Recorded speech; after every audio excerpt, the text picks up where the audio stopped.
Hello, everybody. Welcome to the Rotoworld Football Show. I am Patrick Daugherty, hopefully with better internet today, joined by Mr. Denny Carter. We just joined you on Friday. It's only a Monday, but slow news time of year. There's actually a lot of interesting storylines popping up over the weekend and Monday morning. Saquon Barkley issuing like the most polite I will hold out of the season threat ever. Yeah. Like he did it like very, very politely. Like he announced his intentions to play hardball like extremely politely, but he hinted at such a thing. You know, the Bears are talking about cutting Justin Fields loose. The Lions are engaging with one of our favorite offseason tropes that first-round pick Jahmyr Gibbs could be used all over the formation. All over, folks. All over it. He's lining up at left guard. Yeah. I mean, if you play in a point per pancake league, then you better watch out. He was flattening undrafted rookies at Lions OTAs. Got to talk about Lamar Jackson being allowed to audible, which I feel like maybe they should have been letting him do that sooner. The dynamic in the Jaguars backfield with some early buzz. The dynamic in the Browns receiver core. There was a little early confusion, also some buzz. Then the second half of the show, we're going to touch on Denny's latest article, teams that establish the run in the red zone. We might be looking for some basically layup fantasy goodness in 2023. We'll start the show, though, with a topic we just can't escape, Denny. So watching the National Broadcasting Corporation on Sunday morning, NBC, as the Zoomers calling it, watching the French Open. By the way, I'm totally obsessed with tennis, and I watch like the entire fortnight, as it's known, of all the majors. We'll try to watch some of the lesser tournaments, but get really hooked in the majors. I was watching the French Open final between Novak Djokovic and Casper Ruud, and couldn't help but notice Tom Brady in the crowd, and a lot, by the way. NBC, I will be honest, we showed him a lot. We showed him a lot in the crowd, because why wouldn't we? And this is kind of more of a Galaxy Brains topic, Denny, but I sort of feel like Tom Brady's already pivoting from spending more time with the family. And it seems like he's been ubiquitous everywhere but his family lately. Right. Tom Brady has pivoted to not spending time with his family, which you have to respect. He learned his kids' names, and then to interrupt you, he's spending more time with Novak Djokovic's children than his own children for some reason. And you know what? That's, as a retired old man, that's fine. Tom Brady cannot stop being on TV. I think that's the issue here. He can't stop. He's on a boat with Mr. Beast throwing footballs at flying at UFOs or whatever. I mean, every time I turn on my computer or my TV, there is Tom Brady, and of course, this means that he's never going to play in the NFL again. We know that for sure. So, Mr. Beast, I thought you were saying he was offering like 10 million dental surgeries to people. I don't really understand Mr. Beast's business model. It seems to be a lot of stuff like that. And Tom Brady, it's interesting because you say he can't stay off TV, but yet he is literally staying off TV this year. And like, he seems afraid to start his Fox contract, like his 10-year Fox. It's like he loves being on TV, but he wants like a script prepared, or he wants it to be like a viral thing. He doesn't actually want, like Kevin Burkhardt. So Tom, do you know any players on either of these two teams? And he's like, if it's not Mike Evans and it's not Chris Godwin, then I don't know, Joe. No, if it's not Cade Otton's the last active NFL player Tom Brady remembers.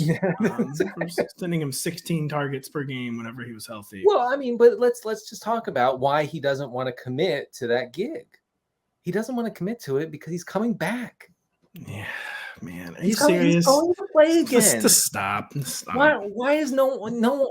The media won't listen to me. It's not an if. It's a when. It's a when. Just stop. He's playing this year. He's going to play this year. I know he came out. He said he's had some vague statement. Oh, I'm never going to maybe play football for some team, whatever. But I mean, come on. Let's let Jimmy Garoppolo look.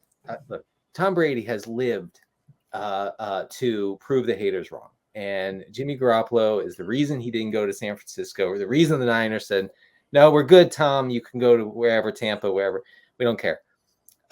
He has now lived for 4 years with that burning desire. Well, the chip goes back further than that. Remember, they drafted Jimmy Garoppolo to replace him in New England. The Zoomers don't even know about that. I forgot about that. So So yeah, I mean, it is the clock is ticking until we see Brady under center for the Las Vegas Raiders.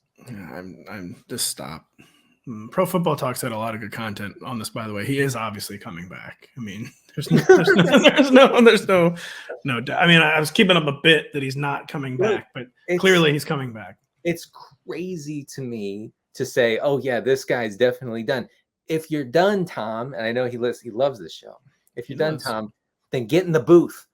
Get in the booth. Until you're in the booth, you're not done. He did an unaired segment for the show, by the way, where we were in a helicopter, kind of doing like real close dives of a beach, throwing footballs at people, and 2 or 3 people ended up in the hospital. So there is some ongoing litigation. We're not allowed to really talk about that. Mr. Beast gave them health care. No, Mr. Beast gave them, and Mr. Beast, thankfully, he's going to be out of the hospital soon. Tom hit him real hard with one of those footballs. They didn't tell us that we weren't supposed to fill them all the way up.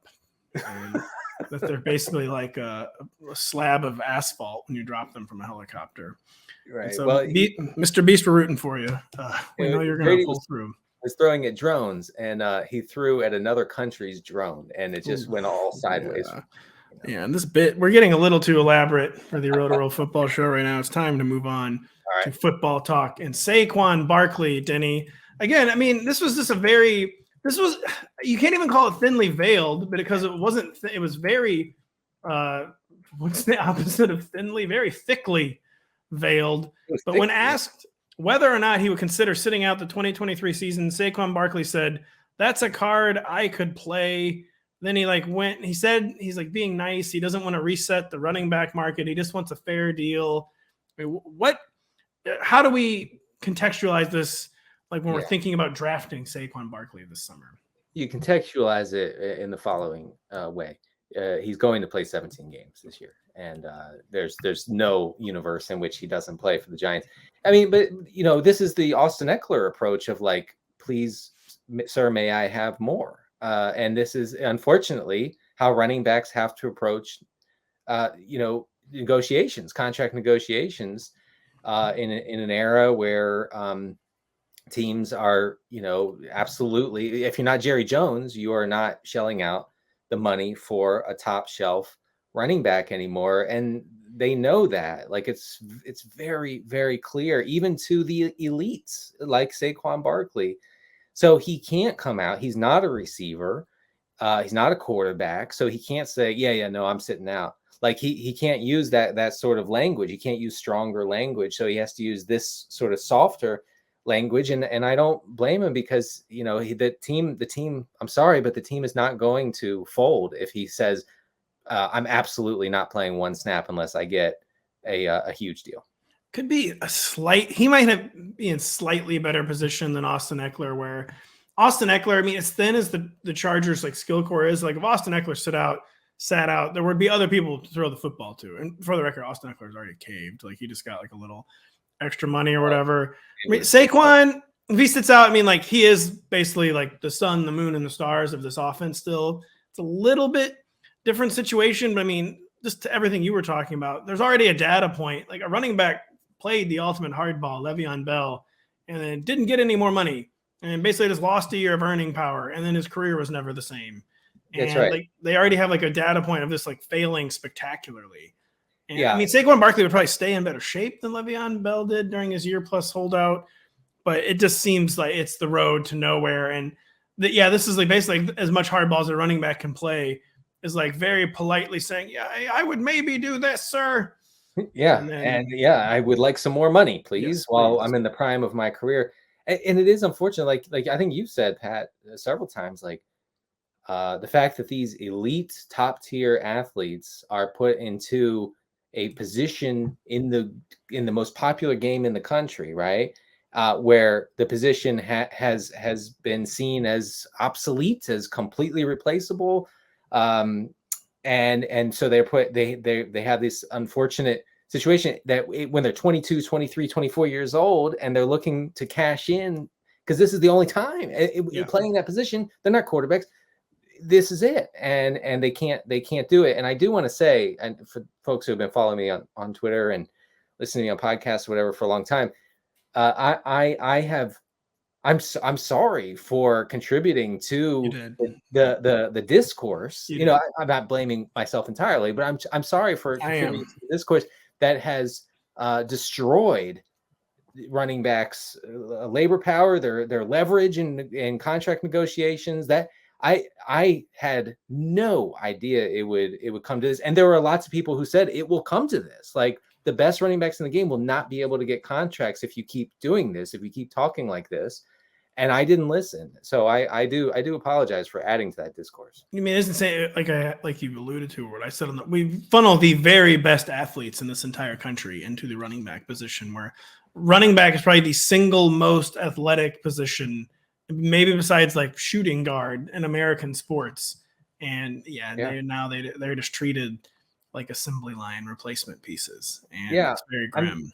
I mean, the data does say one thing about the running back position, and that is that it is often replaceable, not always, but often. And I didn't know that NFL front offices would take that so seriously. Well, I hope you're happy. Yeah, no, I'm not. No one's gonna be happy when it's Matt Breida and Saquon Barkley proves us wrong and he does hold out. Right. And no one's gonna be happy about that. Right. So yeah, I do think. I think Saquon has a lot more leverage than Austin Ekeler. I will say that. He's younger. He's more important to the overall offense. Not that Austin Ekeler is not important, but he is more important. I mean, Austin Ekeler there's absolutely zero depth in that backfield. He's pretty important. Austin Ekeler is very important. I would say Saquon Barkley is more important, though. Oh, I don't know, man. The thing is, he won't hold out because it doesn't even accomplish anything. All he would be doing is losing money because they can't sign a long-term deal after mid-July. So it is 17 games. I think you don't even have to worry about it. I did too. Yeah. The beginning. Yeah. So Saquon, best of luck. Bears offensive coordinator Luke Getsy has said he will not limit Justin Fields' rushing at all. He said he would encourage him to not be a robotic pocket passer. I don't think there's really any threat of that happening from Justin Fields. What is your larger takeaway from his comments, though? The Bears basically being like, Justin Fields will be allowed to cook, Denny. Yeah, I think it's good. I think it's nice confirmation to have this time of year that the Bears understand what they have in Justin Fields as at all times the fastest and most athletically dynamic player on the field. And basically Getsy was just confirming that, hey, we are not going back to the Matt Nagy model of treating Justin Fields like, I don't know, Vinny Testaverde. Oh, wow. And which was what was happening. It was. And it was categorically insane. And so you have, Fields last year had 1,143 yards, 8 touchdowns in 15 games. If he had played the whole season, he would have broken pretty easily the single season quarterback rushing mark. That's definitely in the range of outcomes this year. And it's held by Daniel Jones, by the way. It's not, just for people who are not steeped in irony. That's not. But Fields. It is nice to know that, because that's why we're drafting him in fantasy, is because he gives us 100 yards and a touchdown rushing a lot of times. And so this brings me to an annual coach speak point I make, where people could react to his comments like, yeah, no duh. Like, well, of course they're going to cut him loose. Like, you dummy. Like, why are we like making any deal at all about these comments where they could not be saying it. And but by them saying it, not only is it confirmation, but it's like also a confirmation that they're excited about him playing this way. They actually do want him to play this way. And so like, they're like willingly going along with him playing this way, where they're not just like letting him doing it, but they're like actively encouraging it and building it around it. And so there's always like many layers to coach speak, like where you just might think like, why is this news? Like, why is the coach even saying this? Yeah. Like, it's just, they're going to let him play quarterback the way he should be playing, basically. And you may have already known, quote, they were going to do that, but it is the fact that they are enthusiastically doing it and not just kind of like quietly, with reservations doing it, is a very, very good sign for his 2023 status. Yeah. My favorite response to, news like this, and, call it news, whatever, but to news like this is, I guessed that 3 weeks ago. so it's not actually a development. Exactly. Yeah. Well, the offensive coordinator just said it, so I think you should actually pay attention to that rather than, I don't know, your guess while logging on to Justin Fields' PFR page. Yeah, the extremely long monologue I had in my brain while I was falling asleep 3 Tuesday nights ago. I already knew this was happening, so I'm not really quite sure why this is news. I'm not sure why this is news. I love that commenter. That commenter doesn't make me mad at all. No, nothing makes Denny mad. No. Nothing makes him mad. Nothing brings him more joy than Jahmyr Gibbs being used all over the formation, except for Denny doesn't believe it. 1 second, like I referenced in the intro, very, very common off-season trope, extremely common June cliche, like where the coach, he gets like the microphone, like, listen, I know it says running back on his PFR page. That's Pro Football Reference for you out there. But I mean, could he be outside receiver? Could he be a slot receiver? Could he be a guard? Could he be the quarterback? Like you said, I'm just kind of stealing a riff you had either on the show or before the show. Very, very common off-season trope.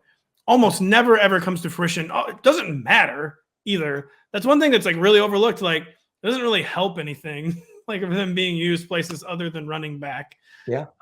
What is your view on these comments, and why do you think it's really like this is like hot air coach speak? Right. I know that's what we have this time of year in OTAs is this running back is lining up all over the formation. He's going to be split outside. I mean, that's probably bad, honestly. Yeah, like I probably don't want to hear that a running back is being split outside, because then the other team's, third string cornerback can shut him down. Like, it's a running back. He doesn't have the ability to be a perimeter receiver. And it also just speaks to like, he's not looking too good as a running back. Like, he's getting taken down by arm tackles. Yeah, and right. Better put him out wide. So I do want to mention this. I tweeted about this angrily a few weeks ago. Running backs do not run slot routes. Okay. No matter what anyone says, he's going to be used in the slot. No, he's not. No, nobody's used in the slot. No running back has ever been used in the slot. Christian McCaffrey, the game's premier pass catching running back, averaged 3 slot routes a game last year. Okay. And that actually dropped when he got to San Francisco. Austin Eckler averaged 2.5 slot routes per game. So once again, I can't emphasize this enough. Jahmyr Gibbs is not going to run slot routes, and that's okay. That's okay. He's going to run a lot of other routes. He's going to run wheel routes. He's going to run a bunch of split, right outside the lines, and Jared Goff's going to hit him, and he's going to go. Okay. And he's fast and he's elusive, and that all still makes sense to me. But please, can we stop with the running back in the slot thing? Why are coaches so obsessed with this idea, by the way, of a running back playing out of the slot? I've never understood like what the just total obsession with this is. So I actually think that this is related to the running back value discourse in football circles, where Arthur Smith can say, no. We didn't take a running back in the top 10. We took a pass catcher in the top 10. You all like the media likes when we take receivers in the top 10. That's okay. And so I'm going to pretend this guy is actually a receiver. He's not. Bijan Robinson, once again, not going to play from the slot at all this year. And and that's okay for his fantasy value. What about tight end slot reps? Is Dalton Kincaid going to play in the slot, Denny? Another one of your favorites. I know. That matters more for sure. And I think we get a little caught up on that, but because they're inline routes and whatnot. But yeah, that matters more. But the thing is, like, this time of year, so they're just at OTAs. They're not going to run these guys like up the gut 45 times. 45. No, that actually is a good point. Like they're trying stuff. So yeah, Jahmyr Gibbs, he's going to be on the football field. That's all we care about in fantasy. And that's right. He'll run 2 slot routes per game, and he'll catch 2 balls out of the slot all year, and that's just totally fine. Actually, no, he'll catch more than 2 out of the slot, but you get the idea. He'll catch 5.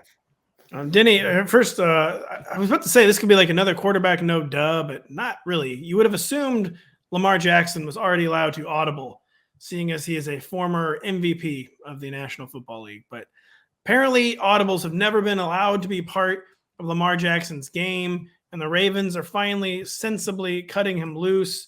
where Lamar Jackson, he said, Coach Monken is basically just giving us the keys to the offense. Yeah. Lamar's allowed to change the plays of the line of scrimmage. He's allowed to go wild, hopefully not like Peyton Manning wild, where he changes his play 19 times. But, what do you think this means for Lamar Jackson? What do you think this means for the Ravens 2023 offense? It's good, from a real football standpoint. I have always been of the mind that if your quarterback can't get to the line and look at the defense and change plays, in other words, if the quarterback either doesn't have the ability or the freedom to do that, then you're screwed. You're not a contender. You're not you're simply like any team that operates that way is not going to contend for the playoffs and definitely not the Super Bowl.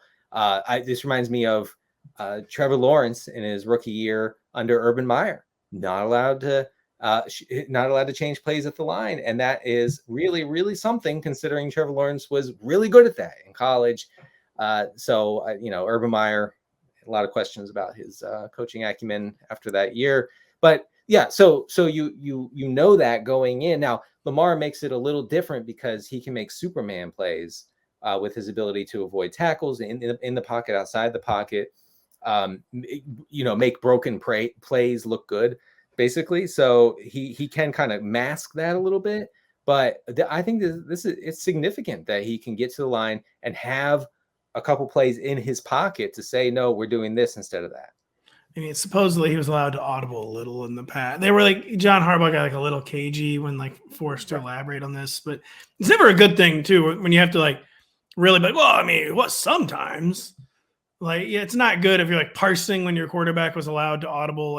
So you just won't achieve ultimate offensive success if your quarterback isn't allowed to cut it loose at the line of scrimmage and go full Peyton. Man, the funniest thing in NFL history was when Peyton Manning would do 9 audibles and then throw an interception to a linebacker. That was always the absolute best. Well, I felt bad for his receivers because they're standing at the line. They're like, okay, we're on play 7 now, and the clock's at 1, and then they run the wrong route, and he throws a pick, and he's like, "Come on!" Yeah, I know, he goes nuts. Or 7 plays. Or the audible is for a slant where the receiver is just clearly going to get destroyed and laid out. And Brandon Stokely, I'm sorry, but we really need this first down. And he's we're at the 43-yard line. I don't think it's that important. It's also only second down. Yeah, I don't really think I need to die for this. We're up 17-0 in the third quarter. It's Peyton, I'm not really sure this audible is necessary. Quiet. I have kids, Peyton. Yeah, quiet you. So no, it is good. It is good. So we talked about this actually last week when you were fighting your internet. And that's more pending litigation, by the way, so don't bring that up again. I'm sorry. We can edit that part when we're done here. And I will say that the potential for this Ravens offense to be a little faster and a little more pass heavy has me all over Bateman and Andrews. I know that that's not something we can go into depth with right now, but I really do like those guys at their ADPs. And we can't overstate the audible thing. It's not going to be a brand new Ravens offense or brand new Lamar Jackson or anything like that. But just too, with a greater freedom comes greater confidence. I mean, and Lamar, he can do things obviously that no one else can do. And there's going to be moments where he's probably going to allow him to change a game, and where he just sees it's going to be. It's going to be very interesting, and it just seems crazy that it wasn't a part of the Ravens offense before. Yeah, I mean, Greg Roman's offense was so predictable at points during the past 2 seasons, especially that defenses were calling out plays, and they would tell the media after the game, we knew every single play before they ran it. And that's not ideal in the NFL. Not ideal. Lamar acknowledged that, and he at one point said it would be good if the opposing teams didn't know every single one of our plays. He said that. So that's a big thing. I wanted to about Tank Bigsby and Travis Etienne in Jacksonville, where definitely a little, it's strong to say panic with Etienne, but people are asking questions about Etienne and his true upside this year, his summer ADP, where he's on the RB1-2 borderline, I believe. And Demetrius Harvey of the Florida Times Union has reported Bigsby will, quote, have plenty of opportunity to quickly become the team's primary backup to Travis Etienne. And it just seemed he's a day 2 pick, drafted in 3rd round, Tank Bigsby. like seems like could very easily just slot in this committee and steal some of like the less glamorous touches from Travis Etienne, but the kind of touches he needs to like be a true RB1. And just what do you think about the emerging Tank Bigsby, Travis Etienne dynamic in the Jags backfield? Look, the dude's name is Tank, so he's scoring 10 touchdowns this year. Yeah, I do want to report that. That is really bad when you're Travis Etienne. Like, they literally draft a guy named Tank. Yeah. Like, well, hope you weren't planning on scoring any touchdowns. The plan is for Travis Etienne never to celebrate a touchdown this year. No, I mean, it's concerning. It's not concerning. After James Robinson was cut or traded or whatever happened last year with James Robinson, I can't remember. It's too long. He was traded to the New York Football Jets, where he was then, I believe, cut at one point. Where he was never ever used. No, a guy named Zonovan, a guy who's named both Zonovan and Bam, easily passed James Robinson. Yeah, anyways, continue. I do recall that. Yeah, after that point, so week 8 forward last season, Travis Etienne accounted for 59% of Jacksonville's rushing attempts. Jermichael Hasty had 16%. Trevor Lawrence had 16% as well. So, he's not exactly like among the dominant rushing share guys in the league anyway. And I think that could be okay from a fantasy standpoint, especially a PPR, where he's a really good, efficient pass catcher. So we still have that going for us.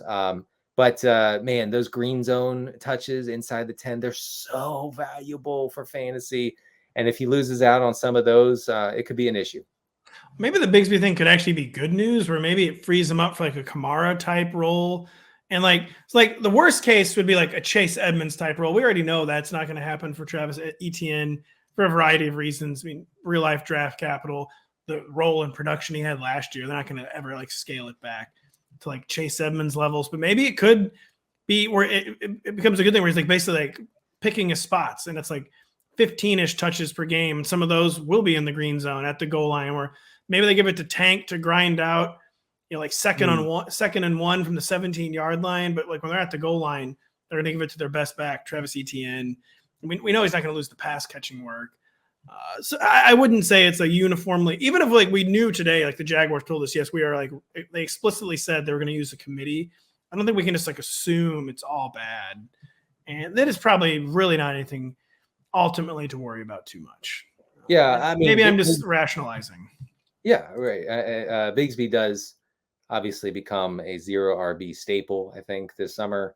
Unless his value, unless his ADP rises to a ludicrous level, then I'm out. But yeah, I think that he makes sense. If Etienne misses any time, it would seem to be the Tank show. And he's going to score touchdowns because the announcers are going to love to scream, "The Tank rolls into the end zone." Yeah. Well, they accidentally say something problematic about war. And the Tank is just flattened, 10, like I can't even say anything. Yeah, it's just a lot of things we could say. None of them. None of them bad about American imperial adventurism in certain places in the world. If Tank is the worst name ever, so you're a running back. It's like one thing they draft a running back, and not only are they drafting a running back, it's a running back named Tank. What would be the worst name for a receiver? Like Rocket? This guy's name is Rocket? That seems bad. There was remember Rocket Ishmael. I know. Or like Hands. Oh, Hands. Yeah. That seems bad. Seems real bad. Right. Oh, I got one. Targets. So, call them targets. I think Rocket would be the worst, but I would not want to be on a team with a guy drafted onto my team named Rocket, because no one's calling me Rocket.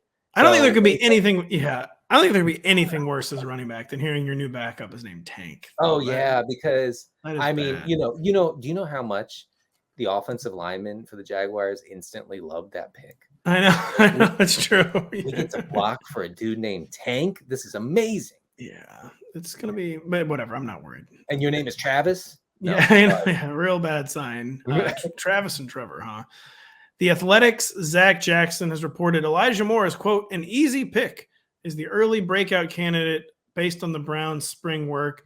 The Browns are clearly trying to make this happen after they surrendered real draft capital for Elijah Moore. Fantasy community loved him. The Jets coaching staff did not like him. His efficiency completely cratered during his time in New York. Always very concerning when a receiver doesn't command targets earlier in the career, but he was like very aggressively targeted by the Browns. And now he's drawing hype, the practice where they play in t-shirts and shorts. Is the Elijah Moore hype train back on the tracks, Denny? Yeah, I mean, let's just be upfront about this.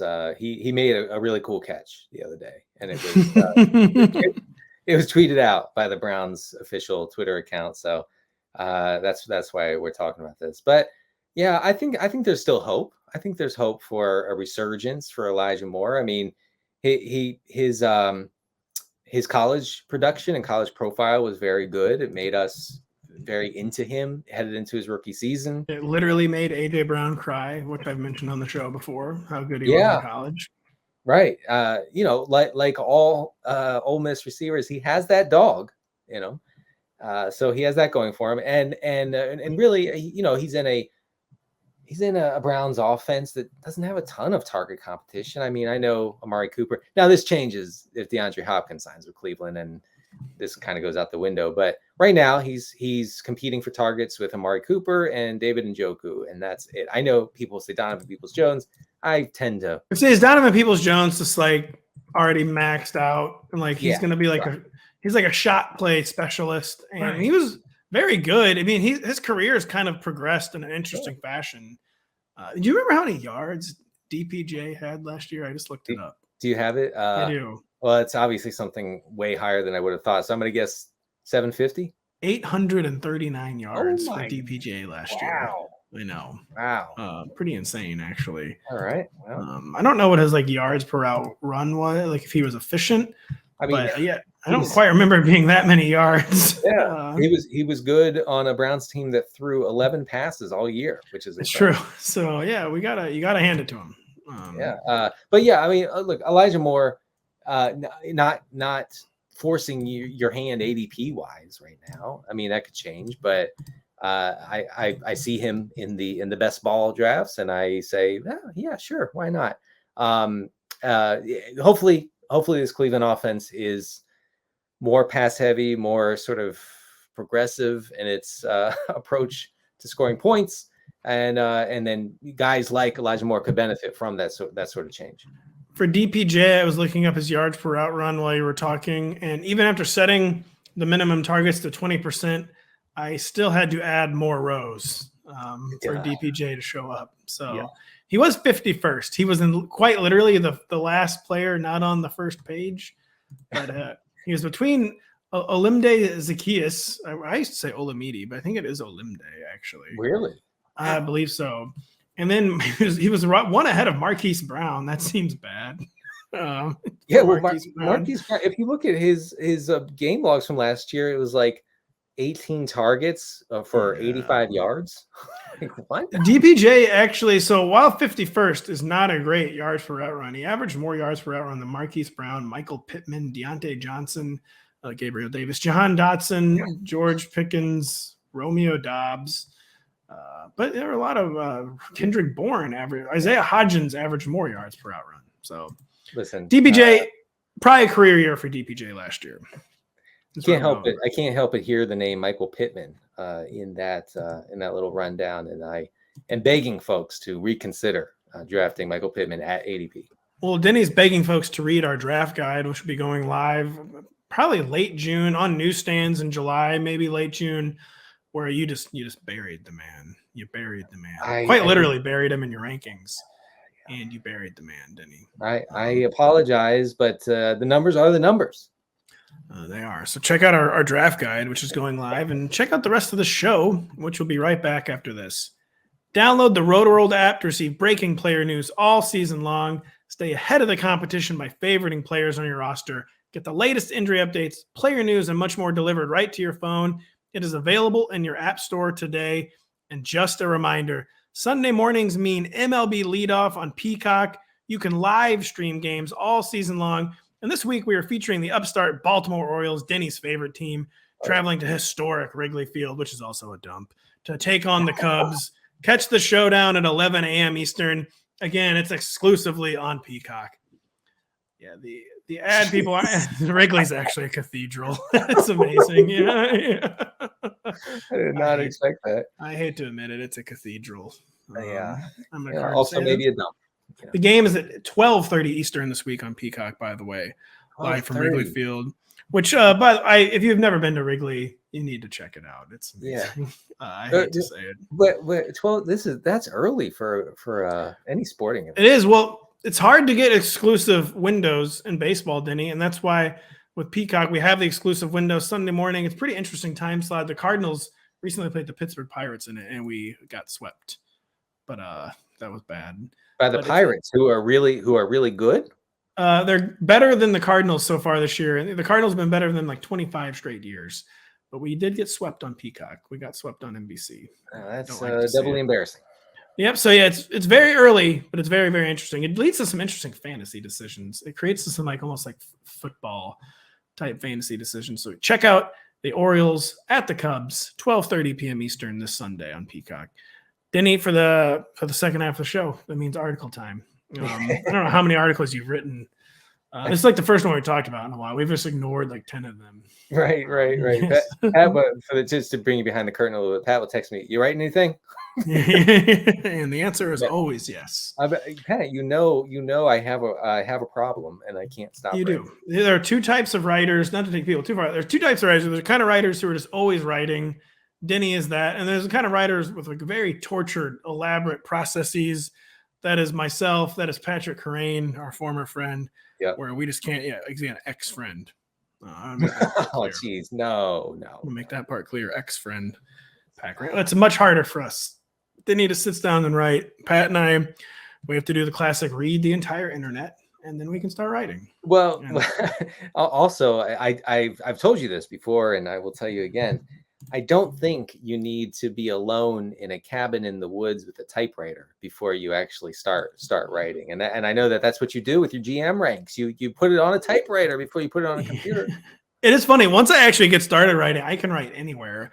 I was writing a lot from Hartsfield-Jackson Airport last week on my connection home from Birmingham, Alabama. I was writing. I just found an empty seat and was grinding away in the airport. So once I actually get in the thick of an article, I could write almost literally anywhere. The problem is getting started, Denny. Can't get started. It is hard with an internet connection. It's difficult. Yeah, can't get started. Denny, what is the article about, and what teams are we going to be talking about? Yeah, so it's kind of a companion piece to the teams establishing the pass in the red zone, which I wrote about back in, I think, early May. And so I looked at the 15 run heaviest teams in the red zone last year. Obviously, you have, teams that anybody would guess would be on that list: the Bears, the Falcons, the Titans, teams of that nature. But I do think that there were some surprises there. We have the Giants for one. And I'm actually desperately searching for the text right now. I thought I had it. I haven't opened any. You're talking about the New York Giants, talking about the Philadelphia Eagles, the Falcons, the Cowboys. We're going to touch on all of them. Yeah. So the Giants I wanted to get to because of Daniel Jones and obviously the aforementioned Saquon Barkley. The Giants were actually had the fifth highest red zone rush rate last year. Which is not a shock considering that the team did not seem to trust Daniel Jones entirely as a passer. So I think that if this continues, and I guess there's no guarantee that they use Daniel Jones the exact same way, but if his second half of the season usage continues into 2023, I think it makes Daniel Jones a really sneaky draft pick, like maybe the most undervalued quarterback in all of fantasy right now. Tyler Huntley and Jalen Hurts were the only quarterbacks to have more rushes than Daniel Jones from week 12 to 17. And of course, in the playoff win against Minnesota, Daniel Jones had 17 rushes for 78 yards, including 4 in the green zone inside the 10-yard line. So he just is really his mobility is used in that very high value, high leverage section of the field. And I think that's kind of overlooked in how we value him. It could also mean too, though, we might get like a 15 touchdown Saquon Barkley season, who the 2 times he's been fully healthy, 11 touchdowns his rookie year in 2018, and the last year 10 touchdowns. And maybe now that Daniel Jones is paid and Saquon Barkley is the one playing on a 1-year contract, maybe they get a little less risky with Daniel Jones in the red zone and they kind of dial it up for Saquon Barkley. But they'll probably focus more on keeping Saquon healthy than Daniel Jones. And it's just one of the things for Daniel Jones to be at all above average. He has to be running and using his rushing threat. Otherwise, he's just simply a below average quarterback as a passer. And you could argue well below average. So I don't expect Brian Daboll to like change up Daniel Jones's rushing usage. And like you said, he could actually enhance it. And I would be very triggered. I will admit it. But we're very much into Justin Fields' like, we talked about a minute ago, Justin Fields' rushing ability and his potential in the Chicago offense. So Fields had 15 rushing attempts last year inside the 10-yard line. Jones had 14. So I actually would not have ever guessed that. That's insane. He had 25. Jones had 25 rushes inside the 10 on the season, and that's a lot of hits to expose your quarterback to. But it is, and so I guess we're probably going to hear at some point, just like we're hearing with Josh Allen now, that this guy needs to throw the ball more, can't take these kind of hits. But I do think that a big part of this is the way that Daniel Jones plays the position. Like a lot of these are not designed runs. Okay, these are him ad-libbing. These are him taking off rather than trying to make a tight window throw, which he just does not seem to want to make very much.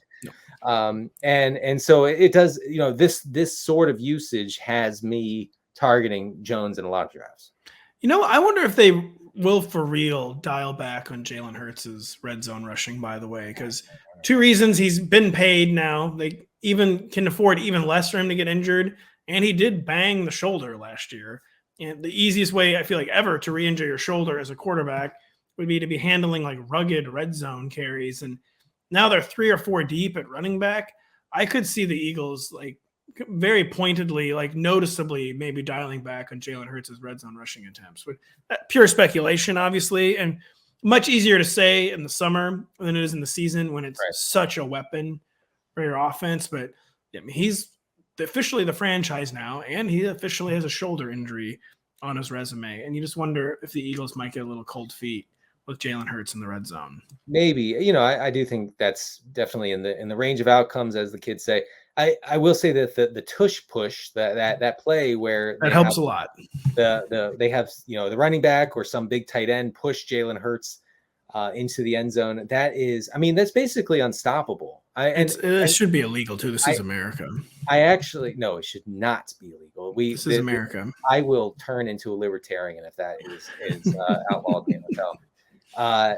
No, when I say basically unstoppable, what I actually mean is unstoppable. Okay, it's a touchdown. It's an automatic touchdown, and I think they will continue using that play, which is big for him. Not so great for the Eagles running backs, by the way. Well, because this segues, you actually wanted to talk about the Eagles in the red zone. Do you have any thoughts you didn't hit on just there on the Eagles in the red zone usage with the rush? I do. So Miles Sanders had 45 carries inside the 20-yard line last year. That was the 3rd most in the NFL. That seems inconceivable to me for how little they trusted him. That's crazy. I know. But he really was used as a red zone threat. Obviously, Sanders is now in Carolina. Some combination of DeAndre Swift, Kenny Gainwell, and Rashad Penny will take on that role this season. But I think the important thing to remember here is that the Eagles' offense last year was very condensed. Okay, you had inside the 20, the rushing attempts went to either Hurts or Sanders and nobody else. Okay, so it's not like they were divvying up touches for running backs in that high value zone inside the 20, inside the 10. So if we get a sense of who that will be, whether it's Penny, whether it's Gainwell, probably not Swift, but if it is Swift, I think we have to pay attention to that and value these guys accordingly, because that's a lot of potential touchdowns in an offense. And I touched on this in the piece, if you want to check it out, in an offense that I believe did not hit its ceiling last year. And I think that we could still see a ceiling season for Philadelphia this year. I think we might be underestimating the probability of a black swan event, by the way, in the Eagles' backfield, where it's Kenneth Gainwell as like the goal line, the red zone back. Solely just he knows the system, quote. He's not injury prone. They certainly have like the most trust in him. And it's not the most likely outcome, maybe, but I could see it being like an outcome where like the Eagles coaching staff never really gets comfortable with Swift or Penny and put Kenneth Gainwell in there for like an uncomfortable amount of snaps at the goal line or in the red zone, even though that's not like his reputation as a running back. They really liked putting Kenneth Gainwell in the game in important situations last year, especially down the stretch. They were just like yanking Miles Sanders off the field and putting Kenneth Gainwell in there. Greg Rosenthal is very into Kenny Gainwell, and that makes me also into Kenny Gainwell. You're on mute. You're on mute. So that's interesting. Greg has some of the best opinions out there, so I'm actually disturbed to hear that he's into Kenneth Gainwell. Yeah, I mean, because he's like, hey, by the way, Kenneth Gainwell was really good last year, and he really was. So I tend to lean toward Gainwell. There was that crazy report about Rashad Penny maybe starting the year on PUP or something. Oh yeah, I mean it is Rashad Penny, and it was a major injury. It was a major, and it could be like a way almost like redshirt him. Or he might be healthy, like give him more time to like learn the system, so to speak. Yeah, I could see. I mean, it is funny. Like we're excited about Rashad Penny and DeAndre Swift, and both could just be like massive busts. Oh yeah, like guys who don't stay healthy, guys that had trouble earning their coaching staff's trust. I mean, Rashad Penny had to basically become Adrian Peterson for the Seahawks to start taking him seriously and giving him big workloads. And then he just got hurt again.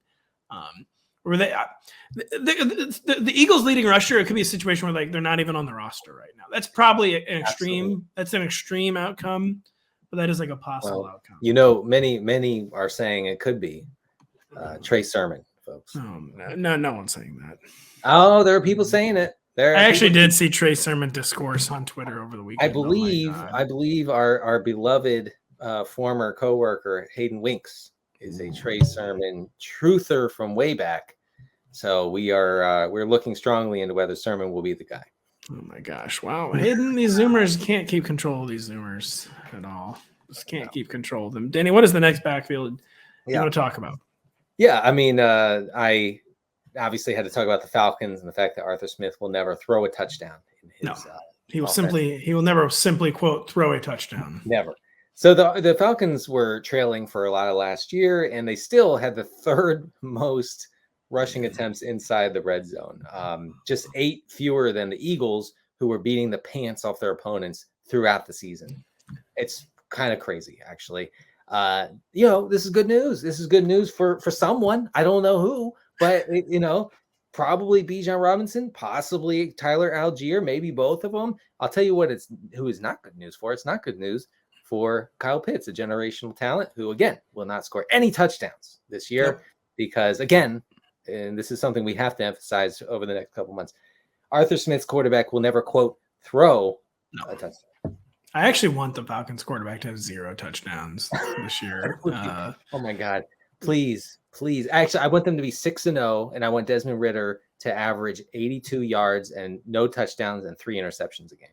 Kyle Pitts dead enders would never recover. They would quote never recover. Never. And that would be very sad, actually. Yeah, I wouldn't like that. Honestly. The Falcons are actually saying they're going to throw more. I mean, I don't believe it. You don't have to believe that, but Arthur Smith has paid fairly serious lip service to claiming he's going to throw the ball more in 2023.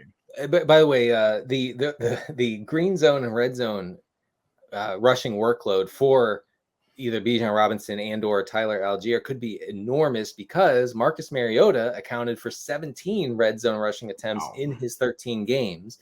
Desmond Ridder is not going to have that. He had 5 red zone rushes in 4 games as a rookie last year. So it could be ramped up. Maybe that was just a trust thing.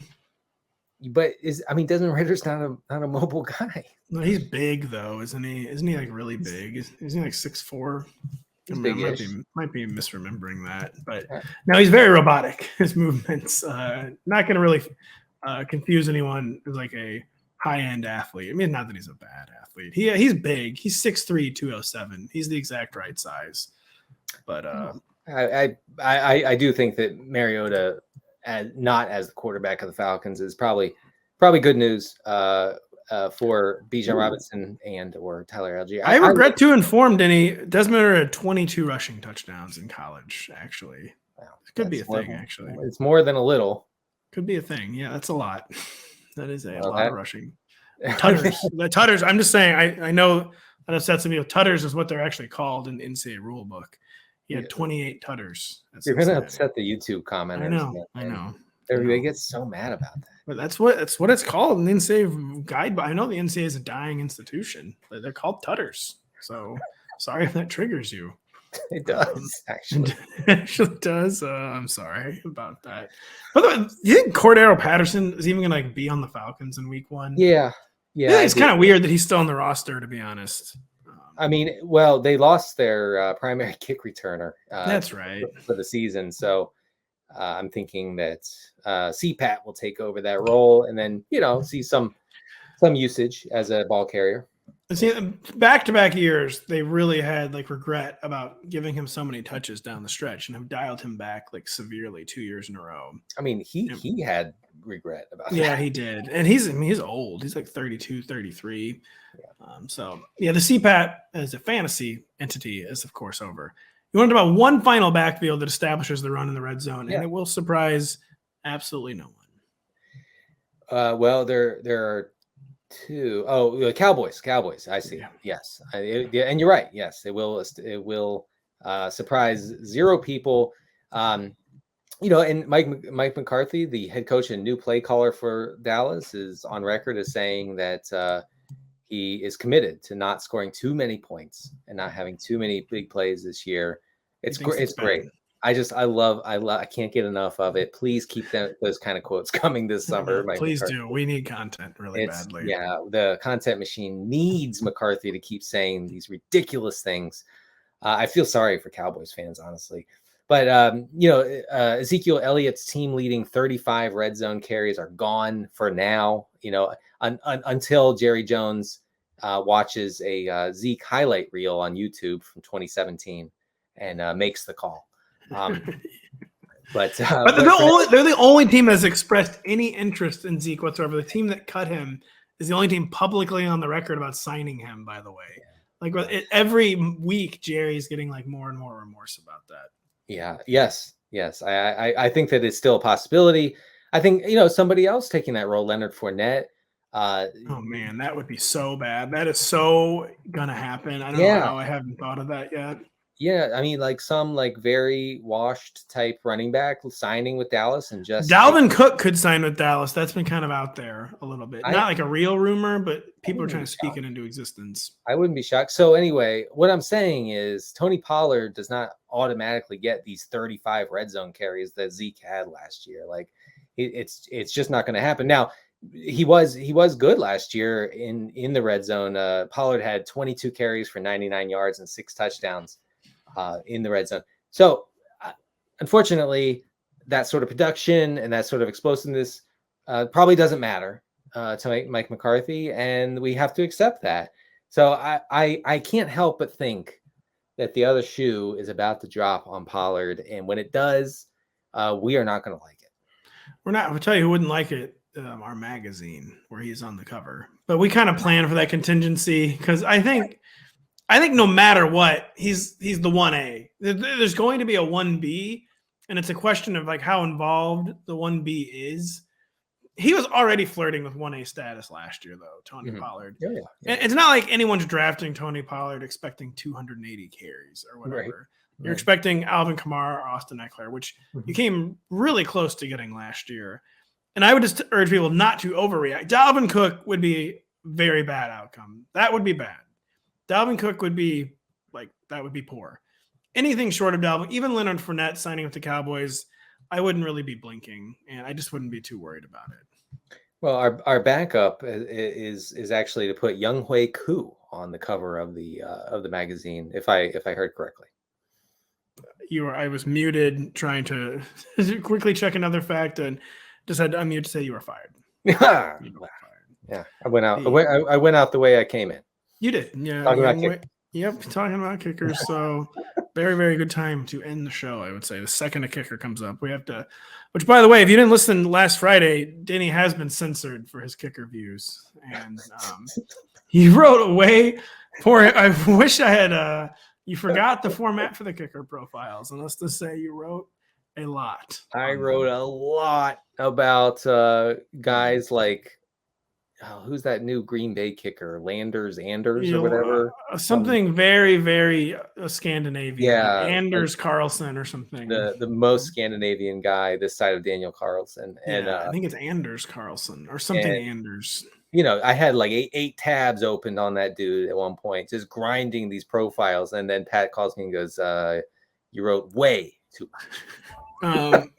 Will the wife come back after she found out they were edited down to normal kicker profile length? The wife left when you wrote these excessively long kicker profiles. I'm desperately trying to not make this public, so we can just keep this between us and my wife. Okay, there you go. That's fine. That's a good way to end the show. She'll come back. Especially when she sees how beautiful those kicker paragraphs are. So for Denny Carter, I'm Patrick Daugherty. Thank you so much for listening. We'll be back later this week on Thursday.